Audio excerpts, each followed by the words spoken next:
a nossa atividade, a nossa mesa. Nosso Pai, que sois todo poder e bondade, dai força àquele que passa pela provação, dai luz àquele que procura a verdade, põe no coração do homem a compaixão e a caridade. Deus, dai ao viajor a estrela guia, ao aflito a consolação, ao doente o repouso. Pai, dai ao culpado o arrependimento, ao espírito a verdade, à criança o guia e ao órfão o pai. Senhor, que a vossa bondade se estenda sobre tudo o que existe. Piedade, Senhor, para aquele que vos não conhece. Esperança para aquele que sofre. Que a vossa bondade permita aos Espíritos Consoladores derramarem por toda a parte a paz, a esperança e a fé. Deus, um raio de luz, uma centelha do vosso amor pode abrasar a terra. Deixai-nos beber nas fontes dessa bondade fecunda e infinita, e todas as lágrimas secarão, todas as dores se acalmarão. E um só coração, um só pensamento subirá até vós, como um grito de reconhecimento e de amor. Como Moisés sobre a montanha, nós vos esperamos com os braços abertos, ó poder, ó bondade, ó beleza, ó perfeição. E queremos de alguma sorte merecer a vossa divina misericórdia. Deus, dai-nos a força de julgar o progresso, a fim de subirmos até vós. Dai-nos a caridade pura, dai-nos a fé e a razão. Dai-nos a simplicidade, que fará de nossas almas o espelho onde se refletirá a vossa imagem. Assim seja.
vamos dar início então ao nosso segundo dia de nossa semana espírita, fazendo a nossa prece. Eu convido a Nora a fazer a prece de leitura para a gente.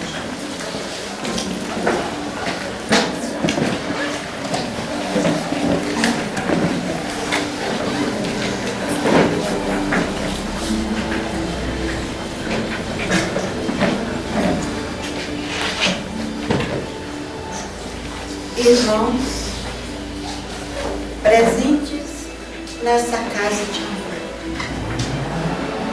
que nesse momento possamos oferecer ao Cristo aquilo que de mais perfeito existe em nosso coração. Que neste momento possa ser retirado do fundo dos nossos corações qualquer manifestação do egoísmo, daquele amor excessivo entre nós. Nesse mundo dualista, neste mundo materialista em que vivemos, que o Cristo possa nos despir de todas as máscaras, para que possamos buscar a espiritualidade de um verdadeiro filho do Pai, de um verdadeiro irmão. Que possamos transportar para as nossas vidas o verdadeiro amor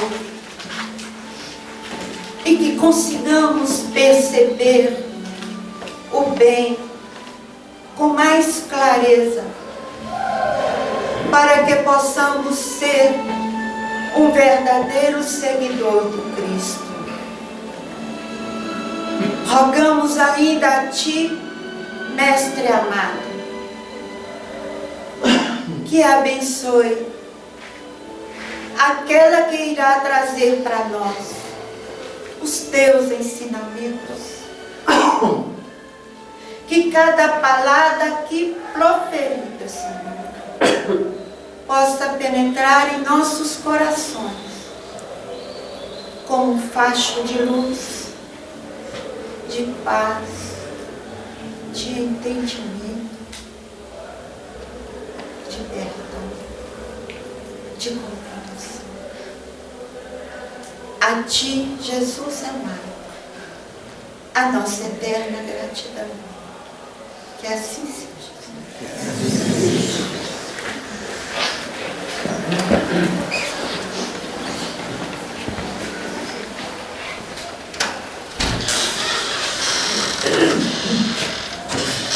Ao longo dessas 17 semanas espíritas que a gente realiza, por aqui passaram diversos palestrantes, diversas cidades diferentes. E Fonte Nova, cidade de Convertim, acabou se tornando uma extensão do nosso lar. Palestrantes do lar, né, que estão sempre aqui a nos prestigiar, trazendo o conhecimento, trazendo palavras que nos engrandecem como espíritas, como cristãos, que ampliam os nossos conhecimentos. E hoje, mais uma vez, né, dando esse empurrão na nossa Semana Espírita, essa continuidade da nossa Semana Espírita, o vinho que nós começamos a beber ontem, né, a degustar, né, com certeza nós vamos degustar a semana toda. Nós vamos convidar a fazer uso da palavra, que é do Grupo Fraternidade Espírita, irmão Fritz, já esteve na nossa casa várias vezes, já é também prata da casa, Cristina Serrano, assim como o seu esposo também vai estar aqui com a gente, né? Meninos também falando durante essa semana. A saúde da palavra.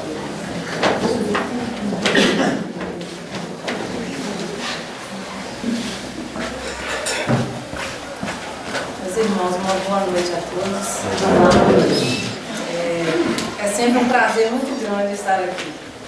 Essa casa que acolhe a gente com muito carinho, que a gente se sente parte dessa casa, né? Já há muitos há muito tempo já, há muitos anos que a gente vem aqui. E é uma pena que eu não posso estar aqui na quinta-feira com o Domingos, porque eu tenho uma palestra lá no FIX, na quinta, mas eu gostaria muito de estar. Inclusive, Tine e Vanessa, né? Sim. Vai estar aqui, vai ser muito bom. Mas então, o tema que nós trouxemos para estudar na noite de hoje é uma passagem de uma carta que Paulo escreve à igreja da Galácia, né, aos Gálatas. Está no capítulo 2, versículo 20, quando ele diz: já não sou eu quem vive, mas o Cristo vive em mim. A bibliografia que nós consultamos foi a Bíblia Sagrada, o Evangelho segundo o Espiritismo, de Allan Kardec, o livro As Dores da Alma, editado pelo nosso irmão espiritual Hamed, pelo médium Francisco do Espírito Santo Neto, uma palestra do nosso irmão Moção de Cringe, Livrando-se da Cegueira Espiritual, Evangelho de Marcos, capítulo 10, versículos 46 a 52, e Atos dos Apóstolos, capítulo 9, versículos diversos. Então, como a gente vai introduzir o nosso assunto falando dessa passagem da carta de Paulo, a gente vai dar uma pincelada rápida aqui nos primeiros anos da vida de Paulo de Tarso, para a gente poder começar a nossa reflexão. Então, na verdade, o Paulo, ele nasceu recebendo o nome de Saulo, né, na cidade de Tarso, na Turquia, daí Paulo de Tarso, ou Saulo de Tarso.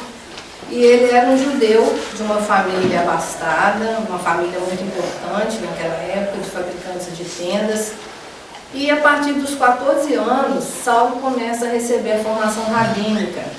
Os rabinos eram os líderes religiosos daquela época, né, dos judeus. Então ele já foi sendo preparado desde cedo para ser um grande líder religioso do seu povo. E aí ele então, como que foi a formação de Saulo? Ele foi formado de uma maneira muito rígida, dentro daquelas normas rigorosas, engessadas, né, dos fariseus, que era a classe religiosa dominante naquela época.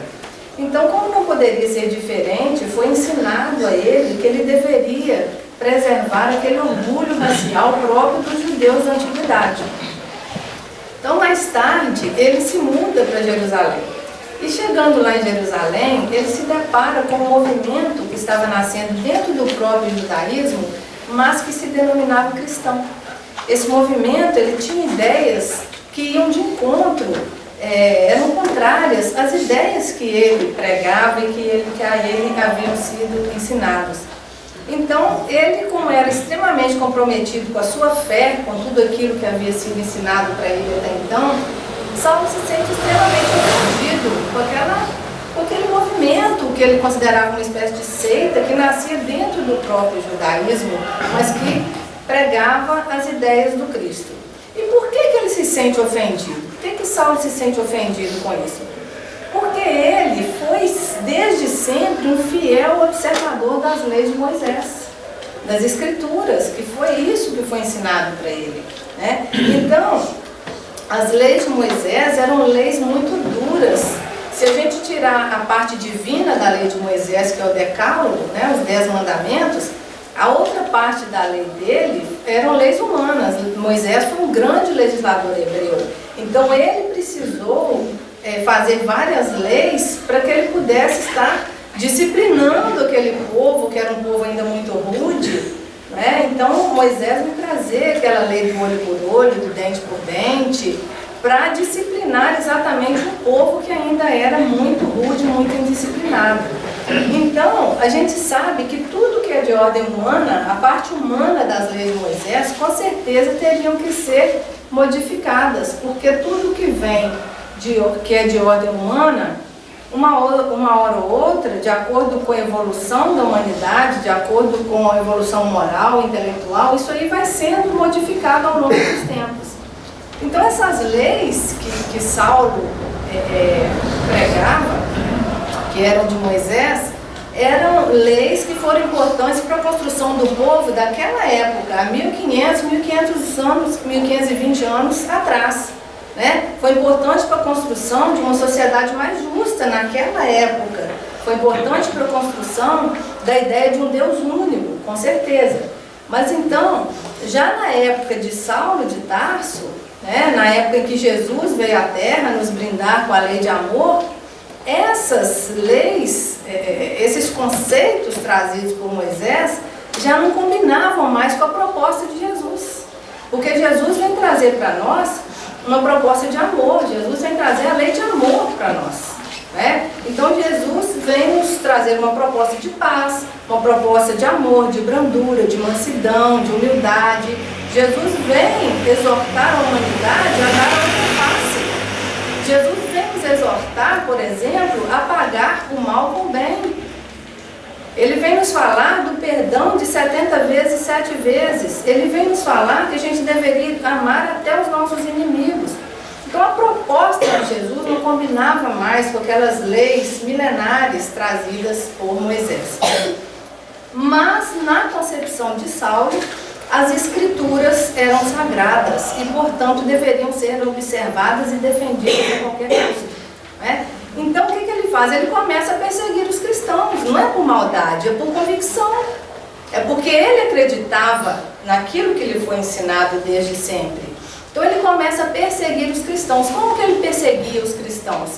Prendendo, autorizando açoites, autorizando sentenças de morte, confiscando os bens dos cristãos, as propriedades. Para quê? Para que eles pudessem abjurar, para que eles pudessem renegar o Cristo, né? Então ele cometia uma série de equívocos defendendo a lei de Moisés, em nome da lei de Moisés. Então o ponto culminante dessa perseguição de Saulo aos cristãos foi quando ele autoriza o apedrejamento de Estevão em praça pública até a morte. Estevão, para quem não conhece, ele foi um grande pregador cristão e o primeiro mártir do cristianismo. Acho que todo espírita já ouviu falar na obra Paulo e Estevão, né? Psicografado por Chico Xavier, ditado pelo nosso irmão Emmanuel. Então, essa parte do apedrejamento está no capítulo 8 do livro Paulo e Estevão, e é uma narração belíssima de Emmanuel. Quem não leu ainda, eu recomendo que leia, porque é uma obra das mais bonitas. Fala do cristianismo primitivo, né? E então, o que acontece? Estevão já era um espírito tão iluminado naquela época que Emmanuel relata para nós que quando, nos seus derradeiros momentos, quando ele já estava quase desencarnando, né, por apedrejamento, ele fala para Abigail o seguinte: Saulo deve ser um homem bom e generoso, porque ele defendeu Moisés até o fim. Quando ele conhecer Jesus, servirá a ele com o mesmo fervor. Então, Estevão, na sua iluminação, ele já tinha essa noção de que Saulo não estava fazendo por maldade, mas por desconhecimento, por ainda não conhecer o Jesus que ele já conhecia, que ele já tivera, né, o prazer de conhecer. Então, aqui a gente vai observar claramente o equívoco de Saulo quanto às leis que ele seguia. Porque a parte humana da lei se autorizava a morte, o apedrejamento, a pena de morte. Mas o decálogo, no seu 5º mandamento, dizia: não matarás. Então uma coisa não combinava com a outra, mas ele não tinha esse discernimento, né? Porque ele autorizava a morte das pessoas, a prisão, sendo que a parte divina da lei, que permanece conosco até hoje, né, os 10 mandamentos, falava que não deveria se matar. Mas então, Saulo professava uma fé muito robusta, muito forte, mas uma fé cega, uma fé carente de lógica, carente de raciocínio, né? Então, ele imaginava, ele pensava que ele estava servindo a Deus quando ele defendia as leis de Moisés. Então, nesse ímpeto, nessa vontade de defender a lei de Moisés, ele, quando lá para o ano 35, mais ou menos, depois de Cristo, mais ou menos 2 anos depois da crucificação de Jesus, em Atos dos Apóstolos, eles usam o termo seguinte, que ele ainda respirava ideias de morte contra os cristãos. Então, o que ele faz? Ele ainda, com esse pensamento de exterminar todo e qualquer cristão que ousasse render culto àquele homem insignificante, né, que havia sido morto entre 2 ladrões, na concepção de Saulo, Jesus era um simples nazareno, um falso mestre, que nem em Jerusalém tinha estudado. Então, como que ele podia ser mestre? Né? Então, na concepção dele, Jesus era uma pessoa muito simples, que não merecia nenhum apreço. Então, o que ele faz? Ele vai até o sumo sacerdote, pede a ele uma carta de recomendação para a sinagoga de Damasco, porque ele ficou sabendo que lá em Damasco havia um movimento cristão muito grande, muito forte. Então ele pede uma carta de recomendação para que ele pudesse entrar na cidade de Damasco e lá perseguir os cristãos que ele encontrasse. Ou seja, prender, matar, açoitar, o que fosse preciso para acabar com aquele movimento que ele achava que ia de encontro às leis de Moisés. Por que ele precisava dessa carta de recomendação? Porque Damasco, naquela época, estava sob o domínio de um outro povo, que eram os nabateus. Então ele não podia simplesmente adentrar a cidade de Damasco e sair prendendo e fazendo o que ele queria. Então, de posse dessa carta, ele forma uma pequena comitiva e parte para Damasco, a fim de perseguir os cristãos. Em especial, um discípulo de Jesus que se chamava Ananias. Guarda esse nome que a gente vai falar dele mais tarde. Então ele vai.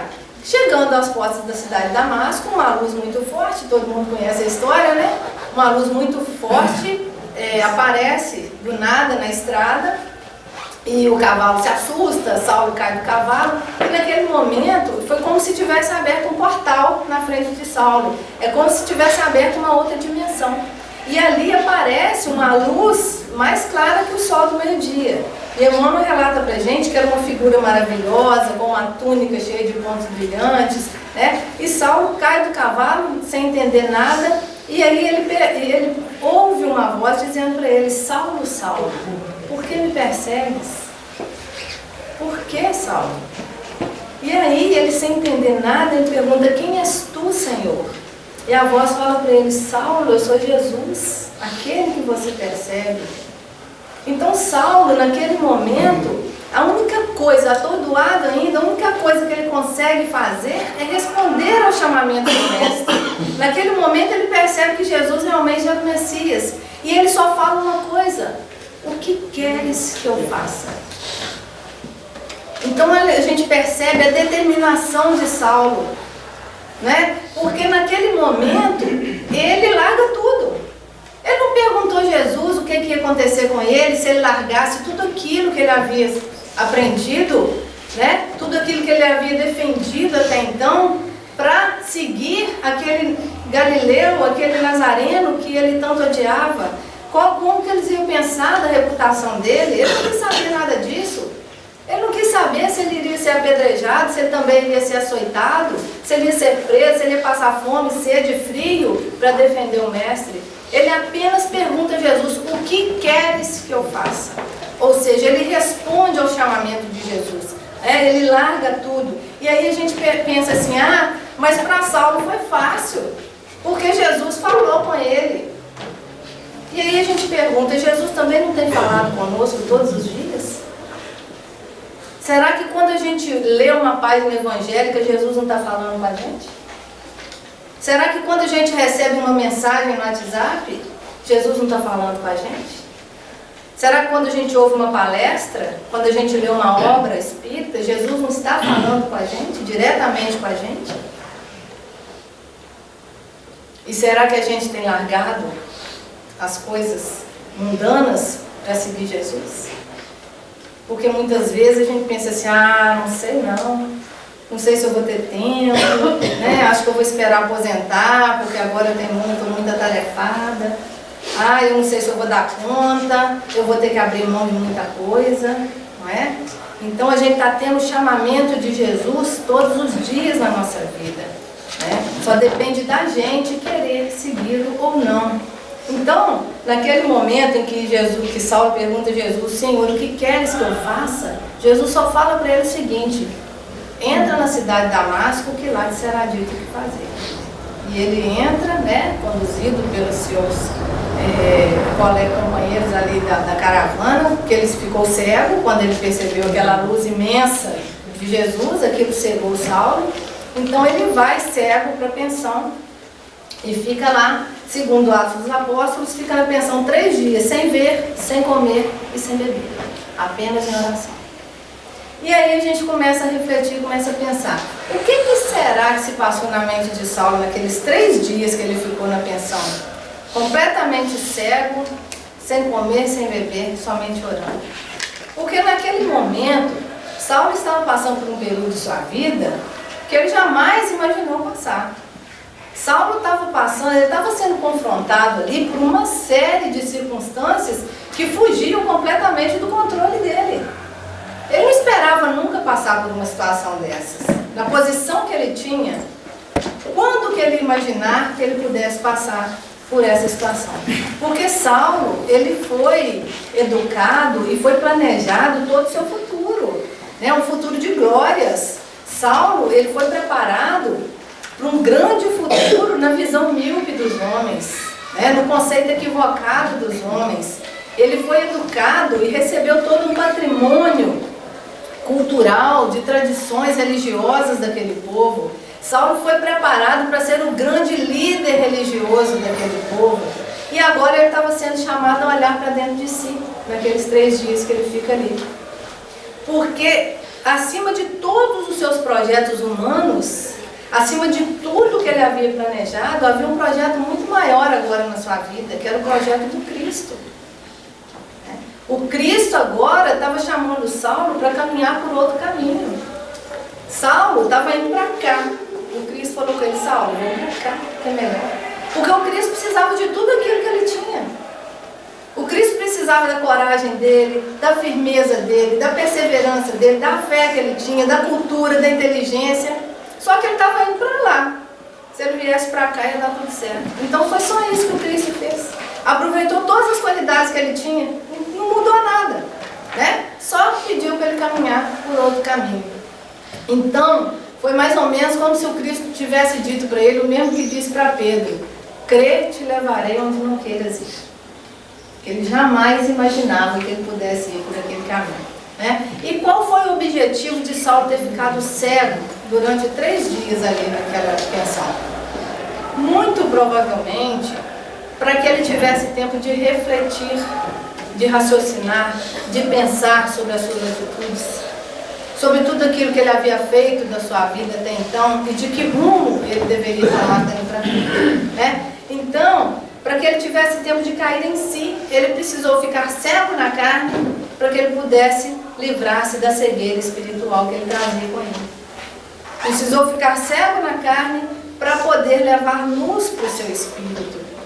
Então, no 3º dia que Saulo estava ali naquela pensão, Jesus aparece para Ananias, aquele que a gente disse lá que Saulo foi, né, com sede de vingança. Então Jesus aparece para Ananias e fala para Ananias assim: Ananias, vai lá naquela pensão, na rua direita, lá você vai encontrar um moço chamado Saulo, ele vem da cidade de Tarso. Aí na hora que Jesus fala isso, Ananias leva um susto, né? Mas Senhor, será que o senhor tem certeza que o senhor está me pedindo? É sabido por todos que esse homem vem de Tarso para matar os cristãos, para matar aqueles que falam seu nome. O senhor tem certeza que é eu mesmo que vou lá ao encontro dele? E aí o que Jesus fala para Ananias? Vai sim, Ananias. Vai lá, porque ele é para mim um vaso escolhido para levar o meu nome aos gentios. E eu lhe mostrarei o quanto ele ainda deve padecer pelo meu nome. Então Ananias vai, né? Chega lá, ele não tinha outra alternativa, né? Manda quem pode, obedece quem tem juízo. Ananias vai, chega lá, encontra Saulo lá e fala para ele: ô meu irmão, eu vim aqui em nome daquele Jesus que te apareceu lá na entrada da cidade. Ele pediu que eu viesse aqui para te livrar, né, dessa cegueira. E aí começa a rezar, a orar, impõe as mãos sobre a cabeça de Saulo. E relatam os evangelistas que começam a cair uma espécie de escamas dos olhos de Saulo. E ali ele recupera a sua visão. E ali os dois se abraçam e choram de muita emoção. E daí por diante, Saulo converte-se ao cristianismo. É claro que tem toda uma história, né? Ele se retira, vai para o deserto. Mas a gente vai resumir: ele se transforma em cristão, né? Se dedica ao cristianismo dali para frente, esclarecendo só a título de informação que Saulo era o nome hebraico dele, que ele recebeu quando nasceu. Mas quando ele passa a se relacionar com os gentios, ele adota o nome de Paulo. que era o nome romano. Então, etimologicamente falando, Saulo significa aquele a quem muito se pede, aquele que foi muito desejado, ou seja, aquele que é grande. E Paulo, que vem do latim, significa exatamente o contrário, significa pequeno. Né? Por isso que na nossa língua, quando a gente vai falar que a gente vai fazer determinada coisa aos poucos, em pequenas doses, a gente fala, vou fazer paulatinamente, né? Porque significa pequeno. Então ele deixa de ser aquele grande orgulhoso e passa a ser aquele grande humilde, né? Quando ele muda seu nome para Paulo. Então dali por diante ele se transforma ou se tornaria o apóstolo dos gentios. O que é isso? É aquele que foi encarregado de disseminar o evangelho para o povo não judeu. Então Paulo, ou São Paulo, como muitos também preferem chamá-lo, né? Ele se transforma na figura mais importante dentro do cristianismo. Ele foi aquele que se tornou responsável pela universalização dos ensinamentos do Cristo. Se não fosse por Paulo de Tarso, talvez hoje a gente não estaria refletindo sobre o Evangelho do Cristo, né? Então ele foi uma das figuras mais importantes dentro do cristianismo. E ele se tornaria um dos discípulos mais apaixonados por Jesus. Né? A história de Paulo de Tarso é belíssima. Né? E Jesus, ele sabia que naquele espírito voluntarioso de Paulo estava um irmão valiosíssimo para edificação e para divulgação do seu evangelho. Jesus já via isso em Paulo. Então, enquanto nós, humanos, né, materialistas que somos, olhamos para a criatura e vemos apenas a capa, vemos apenas o corpo físico, a aparência, vemos o hoje, Jesus, ele vê muito além. Porque Jesus, ele vê em cada um de nós o espírito imortal que somos todos nós. Então Jesus, ele sabe que todos nós sofreremos ou estaremos sujeitos a grandes transformações no curso dos milênios. É por isso que ele sempre deposita grandes esperanças, grandes expectativas em cada um de nós. Né? Ele nos aceita e conta com a gente do jeito que a gente é. Com aquilo que a gente pode oferecer no momento, porque ele sabe que toda limitação, toda deficiência, todos os defeitos do nosso espírito são provisórios. Porque não há uma só falha no nosso caráter que não vá ser consertada ao longo dos tempos.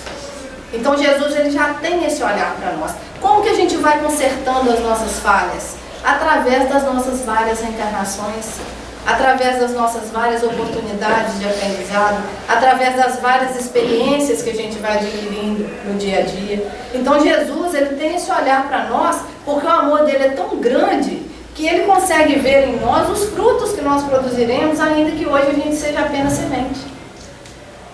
Mas com certeza cada um de nós vai frutificar. Com certeza cada um de nós vai chegar a ser um espírito puro. Então a nossa frutificação, ela é tão certa como 2 mais 2 são 4. E Jesus sabe disso. Nós é que muitas vezes duvidamos disso, né? Na nossa pequenez ainda. Então Jesus sabia disso e todos nós somos vasos escolhidos também por Jesus, porque Ele escolheu o planeta Terra para Ele ser o governador. Então Ele nos escolheu a todos. Nós somos vasos também escolhidos por Jesus. Então Saulo representa aqui para nós, melhor do que ninguém, como que cada um de nós pode frutificar. Saulo é uma pessoa que, se a gente olhasse só a primeira parte da vida dele, a gente achava que jamais ele ia fazer alguma coisa de bom nessa vida, né, para os cristãos. Mas ele é um grande exemplo, porque cada um de nós tem seu tempo.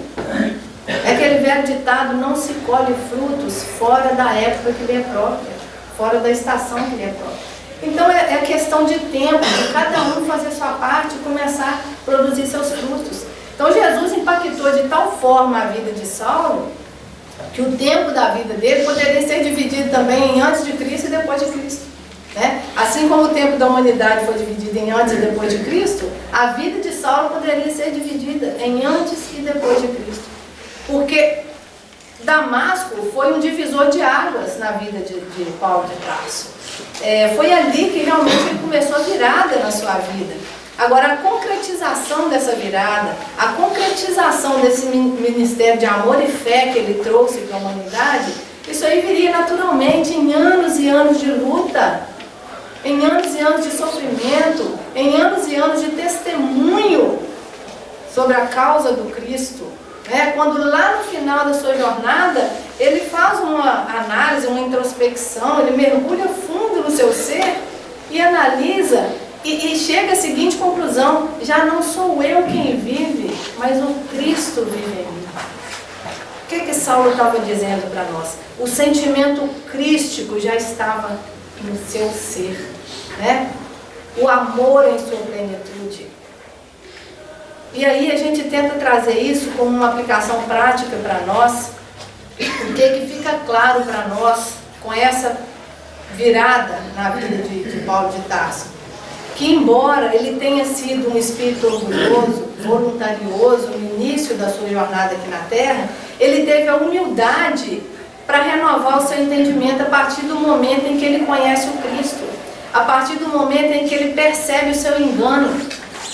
Então ele teve humildade de mudar todos os seus conceitos, de começar uma vida nova em nome do Cristo.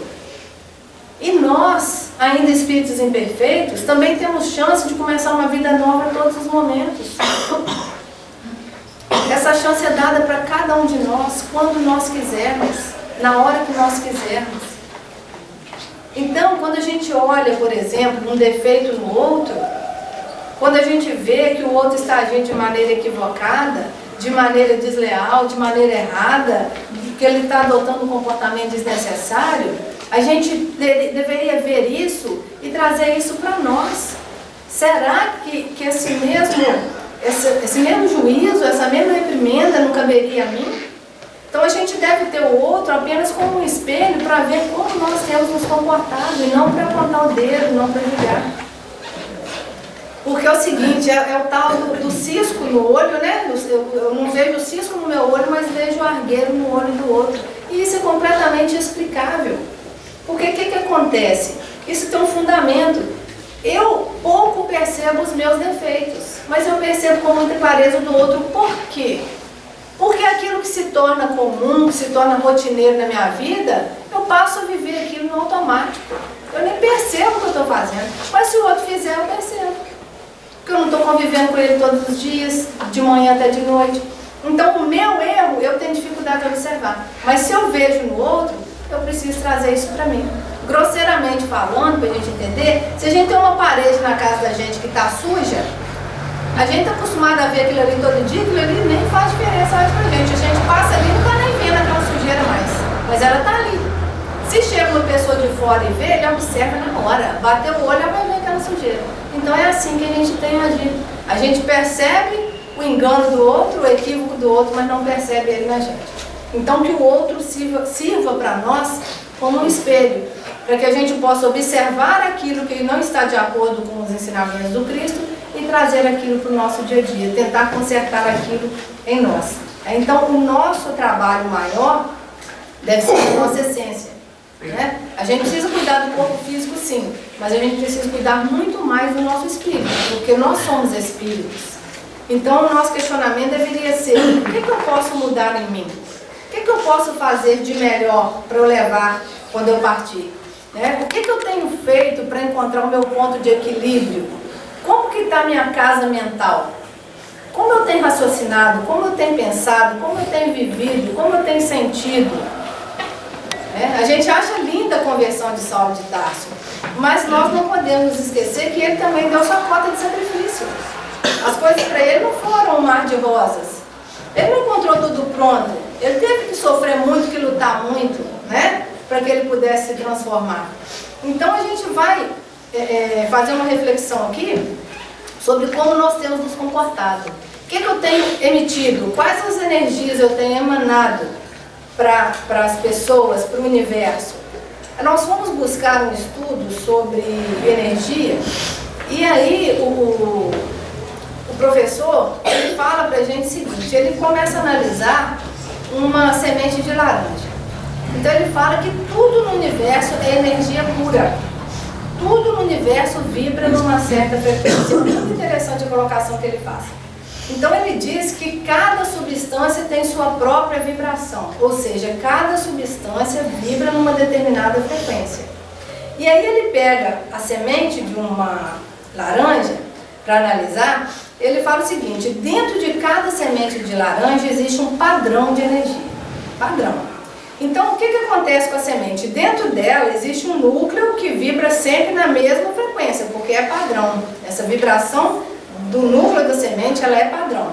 Então, quando essa semente é colocada na terra, ali na terra ela começa a atrair também mais energia que vibra na mesma frequência do núcleo dela. E aí a gente sabe que tudo que recebe energia cresce. Então, o que acontece? Essa energia vai se acumulando no núcleo da semente e ela precisa expandir. Ela precisa crescer. Então ela começa a crescer, deixando as raízes crescerem e um pequeno broto vai surgir da terra. E quando esse broto surge, ele também, por sua vez, vai agregando, vai puxando, acumulando as energias que estejam vibrando de acordo com a energia desse broto. Ele começa a atrair do universo essas partículas de energia que estão vibrando na mesma frequência que ele. E como nós já dissemos que tudo que recebe energia cresce, esse broto também vai crescer até se tornar um pé de laranja. E com o tempo, esse pé de laranja produzirá outras laranjas que produzirão outras sementes que conterão em seu núcleo o mesmo padrão de energia, que vai atrair o mesmo tipo de energia, vai crescer e vai se tornar outro pé de laranja. Então, a semente de laranja ou qualquer outra semente, ela não muda o seu padrão vibratório. Portanto, um pé de laranja será sempre um pé de laranja. Mas o que isso tem a ver com a gente? É só a gente fazer uma analogia. Qual energia, qual é o meu padrão vibracional? Qual o tipo de energia que eu estou mandando para o universo? Porque vai ser aquele que eu vou atrair para mim. Então, quando eu planto uma energia negativa na minha mente, uma energia ruim, eu vou estar atraindo para mim energias do mesmo tipo, do mesmo padrão vibratório. Então eu vou plantando aquilo na minha mente, aquilo vai acumulando mais energia e vai criar raízes em mim, porque vai precisar crescer. Eu estou acumulando aquele tipo de energia no meu espírito. Então aquela energia vai crescendo. E aí, se eu não mudar a minha energia, eu vou ter sérios problemas, tanto físicos quanto emocionais, quanto espirituais. Mas, diferentemente do pé de laranja, que não muda o seu padrão vibratório, nós podemos mudar o nosso padrão vibratório. Por que nós podemos mudar? Porque nós somos seres dotados de razão. Nós somos seres dotados de capacidade de raciocinar. Nós somos seres dotados de livre-arbítrio. Então, se hoje está ruim para mim, se hoje está pesado, está difícil, amanhã pode ser melhor. Basta que eu procure melhorar, basta que eu procure mudar o meu padrão vibratório. Seja através de uma prece, seja através de uma leitura edificante, seja através de uma página evangélica, de uma palestra, uma palavra que a gente escuta, que pode fazer a gente mudar completamente de opinião, completamente o nosso padrão vibratório. Então, se hoje está pesado e está ruim, vamos buscar os meios de modificar a nossa energia. Porque a gente precisa se ver, se entender como espírito em evolução. Nós não somos matérias, nós estamos na matéria, né? Tanto é que ninguém permanece aqui para sempre, no corpo físico. Isso é muito lógico para a gente. Todos nós vamos desencarnar. Então é muito lógico que todos nós somos apenas espíritos. Então nós precisamos cuidar do nosso espírito, para que a gente possa ter uma vida melhor, né? Então o minuto seguinte, ele vai trazer para nós sempre a oportunidade do recomeço. A gente lembra da frase de Chico Xavier, né? Quando ele fala que ninguém pode voltar atrás e fazer um novo começo, mas todos nós podemos começar agora e fazer um novo fim. Então o momento seguinte é sempre o nosso momento. O nosso tempo hoje aqui na Terra é o nosso horário nobre. É a oportunidade que nós estamos tendo de fazer alguma coisa melhor, de consertar talvez séculos de existências passadas. Então que nós não percamos essas oportunidades. Como disse Jesus, buscar e achareis, né? O que nós temos buscado? Jesus não falou que a gente só vai achar coisa boa. Ele falou buscar e achareis. Então o que nós temos buscado? Porque se eu estou buscando coisas ruins, eu vou achar também coisas igualmente ruins. E se eu buscar coisas boas, eu também vou achar coisas boas. Então, o importante na vida é não desanimar nunca, é não desistir nunca, é entender que nós somos espíritos, nós somos centelhas divinas. Nós temos uma filiação que é divina, nós somos filhos do Criador, a nossa herança é divina. Nós sabemos que temos muitas dificuldades, né? Todos nós vamos encontrar dificuldades pelo caminho. A vida de ninguém aqui, imagina, não deve ser tão fácil, né? Ninguém aqui deve viver em águas de rosas. Mas o importante é a gente não desanimar. Quantas lutas, quantas dificuldades, o próprio Paulo, que foi objeto do nosso estudo, quantas lutas, quantas dificuldades ele encontrou no caminho. Mas o importante é que ele nunca desanimou, né? Passasse o que passasse, sofresse o que sofresse, ele nunca desanimou. Como ele disse, né? Levantai mesmo com os joelhos desconjuntados. Mesmo que esteja difícil a caminhada, vamos marchar, vamos caminhar para frente. Se não der para caminhar 10 passos hoje, que a gente caminhe meio passo, mas que a gente caminhe, né? Então a gente não deve desistir nunca da nossa evolução, de melhorar, de buscar coisas melhores para a nossa vida. E aí a gente lembra de Paulo de Tarso também, quando ele demonstra para nós toda a sua humildade escrevendo aos Romanos, quando ele diz o seguinte, olha, porque não faço o bem que quero, mas o mal que eu não quero, esse faço. Então isso vem resumir para nós todas as dificuldades que nós próprios ainda temos. Porque muitas vezes a gente quer fazer o bem, mas ainda não faz ele do jeito que a gente queria, né? A gente está tendo ainda uma certa resistência, uma dificuldade. O próprio Paulo de Tarso, né, já se via nessa situação. Então isso para a gente não desanimar.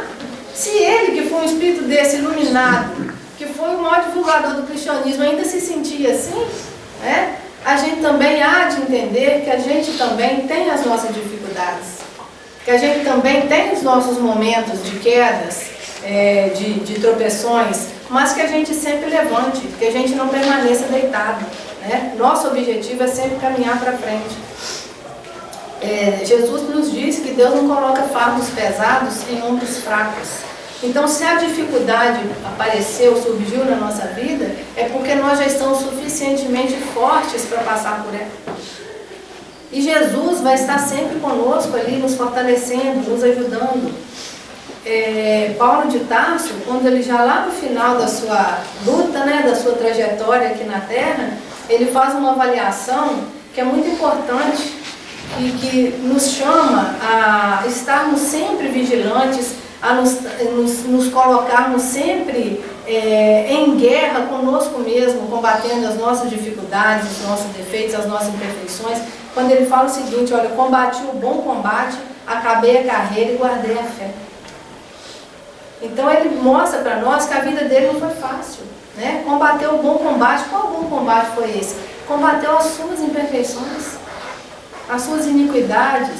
Então que a gente siga esse exemplo de Paulo de Tarso, porque ele vem mostrar para a gente que embora ele tivesse cometido muitos enganos, embora ele tivesse cometido muitos equívocos, cometido muitos erros, todos os dias são oportunidades de recomeço, porque ele poderia muito bem, na hora que Jesus chamou ele, podia ter falado assim, ah, Jesus, não vou não, nossa, eu sou tão pecador, ah, nessa vida não tem mais jeito não, eu já matei muita gente, eu já apedrejei, eu já persegui muitos seguidores seus, dessa vida não dá pra mim, vou deixar pra próxima. Eu podia ter falado isso, né? Podia ter continuado como doutor da lei que ele era, mas não, ele responde ao chamamento de Cristo. Ele se propôs a seguir o Cristo, ele se propôs a mudar a sua vida. Então depende apenas do querer de cada um de nós, mudarmos a nossa vida, a nossa condição evolutiva. O que ficou para trás, ficou para trás. Não importa mais.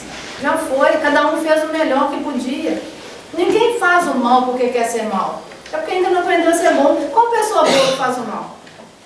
Nenhuma. Qual espírito de luz faz o mal? Nenhum. Por quê? Porque já aprendeu a ser bom. Então quem faz o mal ainda é porque não aprendeu a ser bom. Então não vamos ficar nos cobrando tanto, não vamos ficar aí nos vitimizando, achando que a gente é muito ruim, que não tem mais jeito. Tem sim, tem jeito para todo mundo. É só a gente aprender com as nossas quedas, aprender com os nossos erros e não cometê-los mais. O que importa para nós é daqui para frente.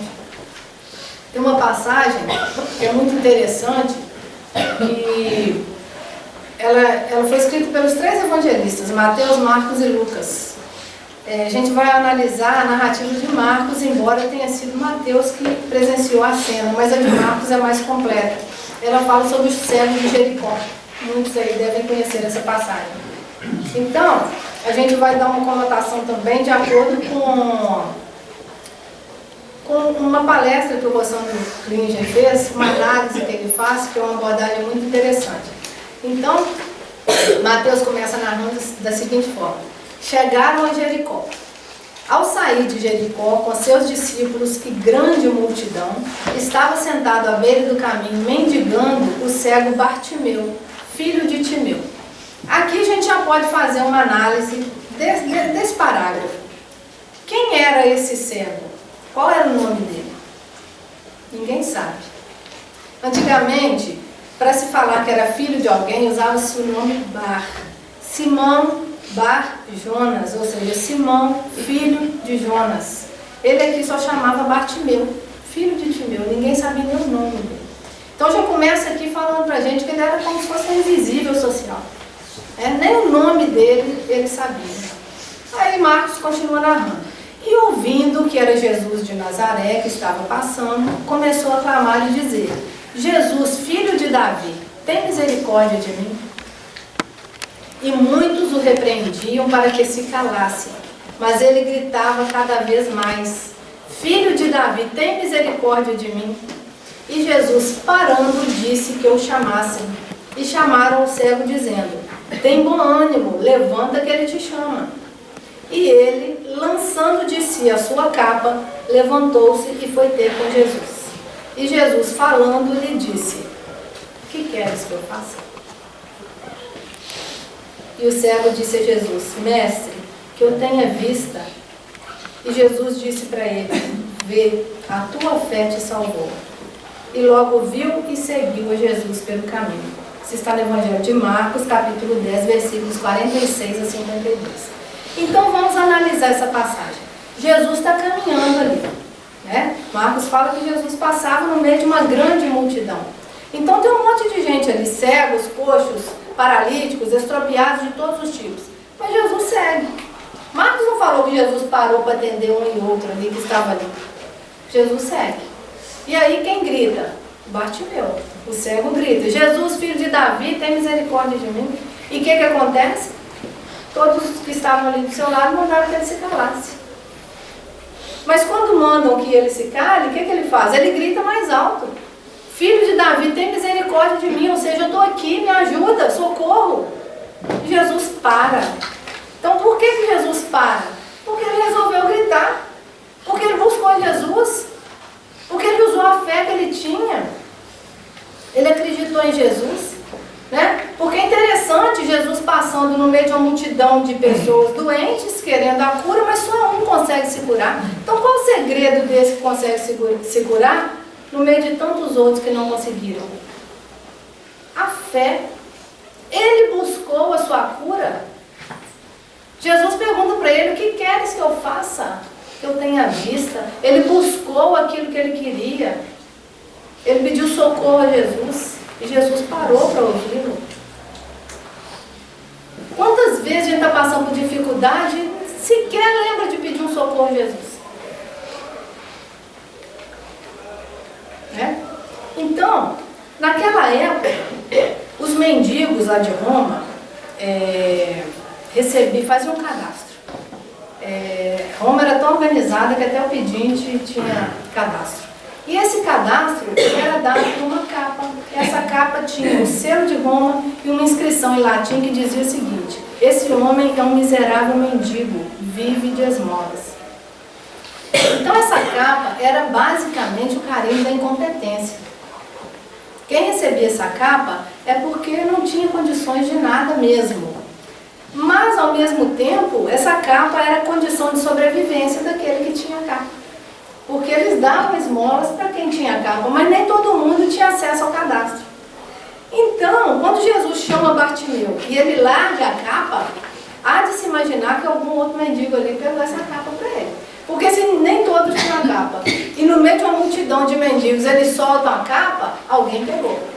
Então isso mostra para nós que naquele momento Bartimeu estava dando um passo definitivo na vida dele, né? Ele estava tomando uma atitude definitiva, não tinha volta mais. Ele estava abrindo mão da sua zona de conforto, porque a capa dava para ele a condição de receber esmolas.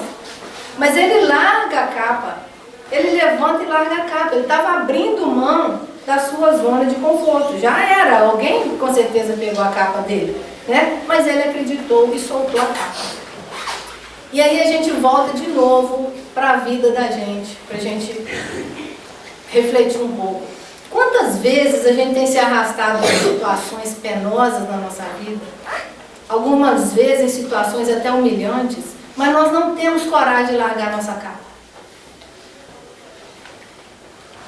Nós não temos coragem de sair da nossa zona de conforto. Nós não temos coragem de seguir os passos do Mestre. Porque para largar a capa é preciso coragem. É preciso atitude. Porque não existem somente as capas da mendicância. Não existem somente as capas da subalternidade.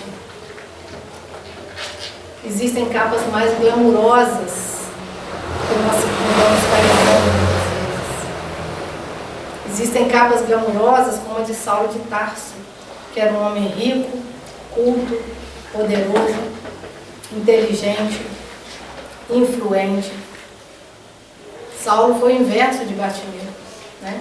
Enquanto Bartimeu era o invisível social, a descrença total, Saulo era o contrário.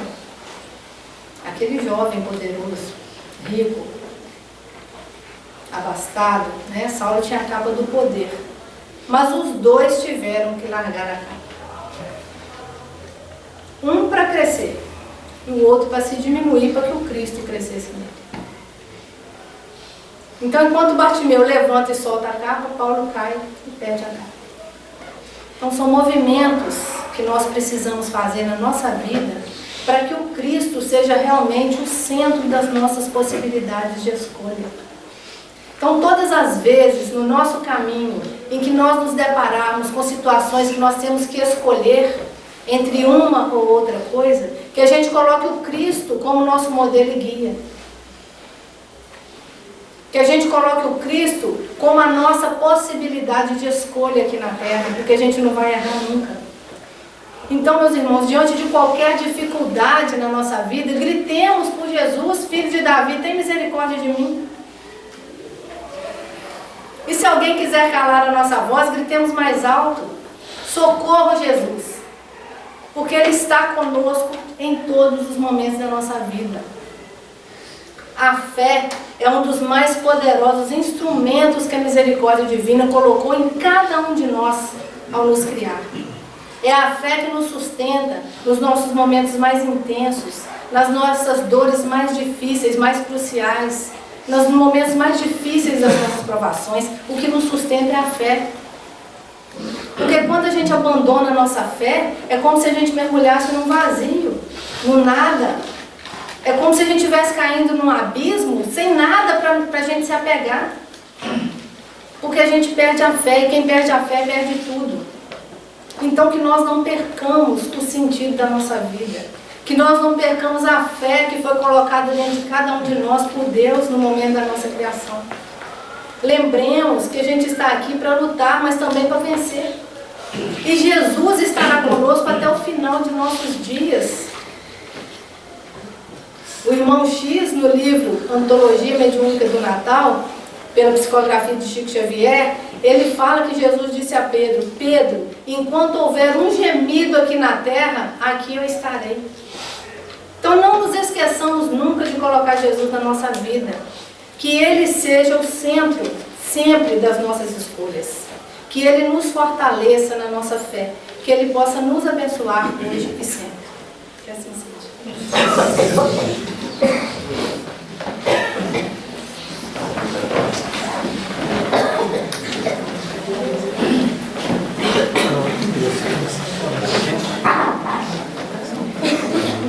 Antes de mais nada, a gente tem que agradecer, né,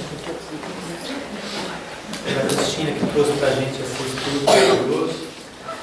Eu queria aproveitar o ensejo, né, para dizer que nossa casa, nós temos uma reunião de estudos. Na verdade, nós estamos estudando um livro que chama Estudo Aprofundado da Doutrina Espírita. Eu acho que o nome está errado, mas como espírita a gente não pode achar nada, né? O espírito não tem que achar. Na verdade, o livro deveria chamar Estudo Aprofundado do Cristianismo, né? É o estudo das parábolas do Cristo, é o estudo das passagens, das cartas, é o estudo do Evangelho, do Novo Testamento e algumas partes do Velho Testamento. E a gente percebe ao longo dos nossos estudos o quanto tem sido bom e o quanto tem sido gostoso estudar o Evangelho. Temos tido estudos muito satisfatórios, muito gostosos.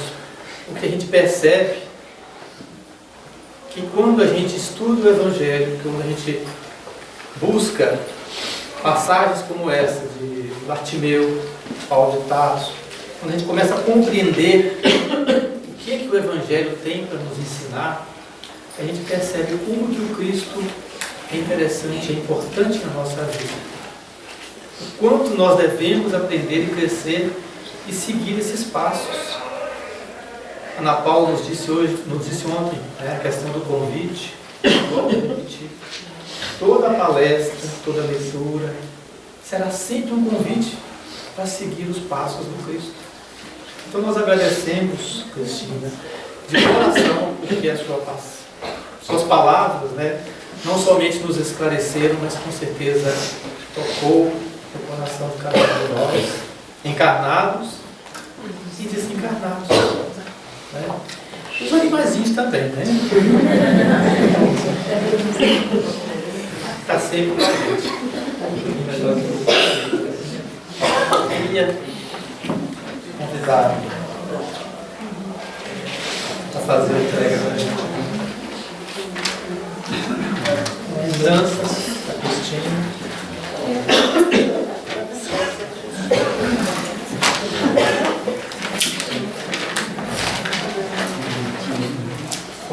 Foto do Facebook. Preta no papel.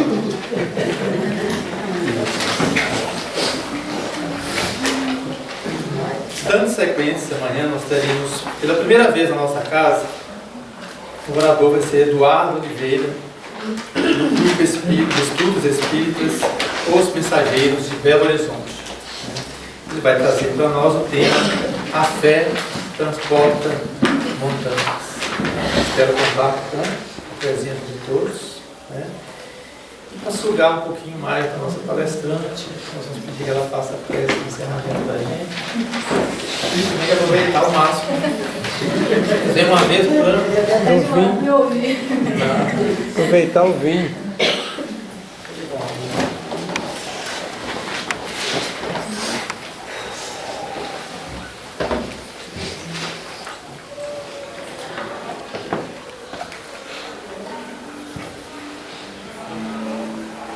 Nesse momento, Jesus, Mestre querido, Maria Santíssima, nossa Mãe de puro e santo amor,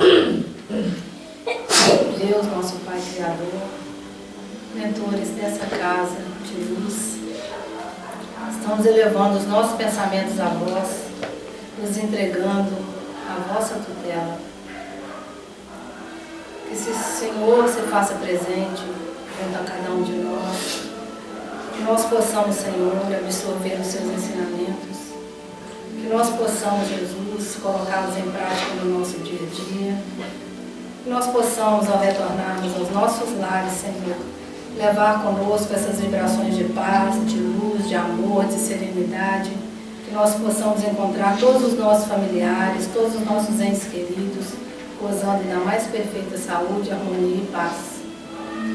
Aproveitamos esses momentos, Senhor, de vibração elevada, rogando ao Senhor que possa enviar os seus mensageiros em todos os cantos desse mundo, Senhor, onde haja sofrimento, onde haja dor, onde haja algum irmãozinho nosso passando necessidade. enfermidade, privações, passando por dificuldades.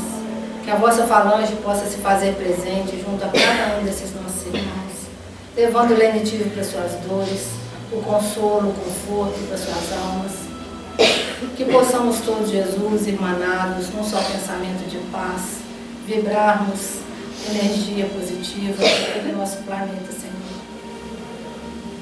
Ave Maria, cheia de graça, o Senhor é convosco. Bendita sois vós entre as mulheres, e bendito é o fruto do vosso ventre, Jesus. Santa Maria, Mãe de Jesus, rogai a Deus por nós que somos pecadores, agora e na hora de nossa morte.